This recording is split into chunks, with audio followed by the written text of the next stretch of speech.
What's going on, guys? Today we will be working on the Honda Accord, and what we're going to do today, probably the most pain in the ass job I've ever done on this car. Well, actually probably not. The springs, the rest of the springs are worse, but guess what we're going to do? I'm going to give you a little quick, bro. We got the Exedy clutch master cylinder for this high performance. It deletes the pressure valve inside the master cylinder, or the check valve, or whatever the hell it's called, so you could get, there's no delay in shifting anymore, and it'll be a lot cooler because now you have performance parts for your Honda Accord. So let's get to it. First thing you want to do, open up your hood, and you want to drain your master cylinder. There's a couple ways to do this, but I'm just going to take a turkey baster and just, you know, drain the fluid out. Also, quick tip, you know how you could prop your hood up? If you take the prop hood shaft thing and you put it all the way back here, you get the 90-degree maximum angle, so this job could be a lot easier. There's a hole right here where you could put it. Look at that, 90 degrees, bro. Old school Honda. So I heard that if you don't drain the master cylinder, you could just leave the cap on and it will not squirt out due to like vacuum pressure or whatever. But this is a 10 mil right here. You're gonna want to get extensions and wobble sockets to make this job a whole lot easier. And you know, you just go ahead, yank that sucker out.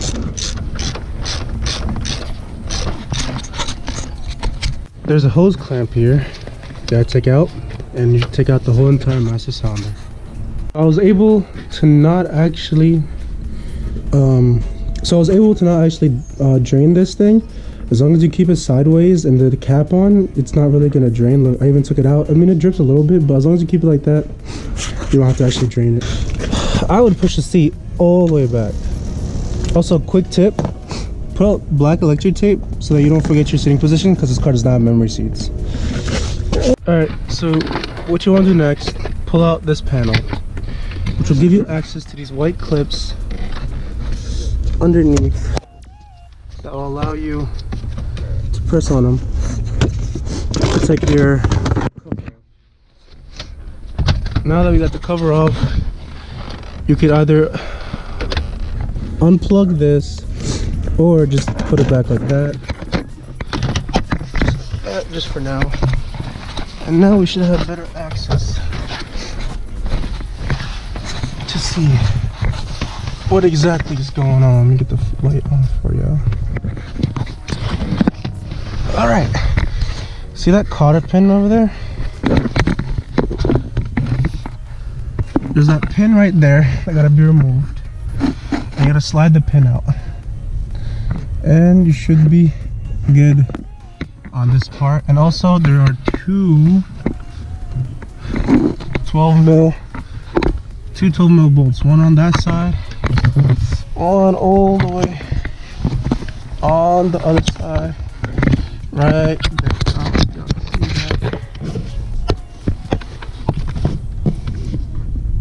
Right there. So let's get to it. Alright, once you loosen those two bolts out, what you want to do is push the master cylinder all the way through the flywheel. Not all the way through, because it's still, you know, tied to a hard line, but just push it out, and then we'll go back to the front and disconnect the lines. Alright, as you can see, it's all the way down there. What you want to do is follow the line under the fuse box. You see that rusty bracket thing right there? Yeah, you're gonna need a 10mm flare nut wrench to get that out. Alright, so I'm gonna show you these kind of wrenches. So I'm gonna get the 10mm. You're gonna need this so you don't strip it. Make sure. Alright, so here's the deal. I was able to get it out, but it took forever, and this was the most pain in the neck thing. It wasn't actually that bad, but it sucked a little bit too. So yeah, here's the old one. As you can see, it has a triangle thing. That's what breaks all the time. The new one I have does not have the triangle, so now let's swap all the parts. this one will be a bitch to get off. So what you want to do is, you see these are pinch. You're gonna need a clamp or a C or a vise, whatever, to push this out. So squeeze these out, squeeze these with pliers, and then push it out. And then this is just a regular clip, and that's all you have to move out. The new one comes with this thread, and look how wobbly that is. No wonder it always creaks and messes up. The one I have does not have that play in it. Alright, let's switch. This is the old one. To take this out, you're gonna need to put something inside this little C-clip in order to pop it out, just like that. And then this entire thing just pops out just like that. And then you want to transfer over this, and you should be good to go. Alright, now I'm trying to put this thing back in. That's the thing.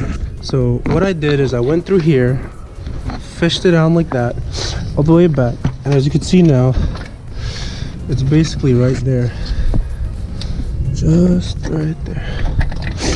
And now it's to some finesse, and we should be good.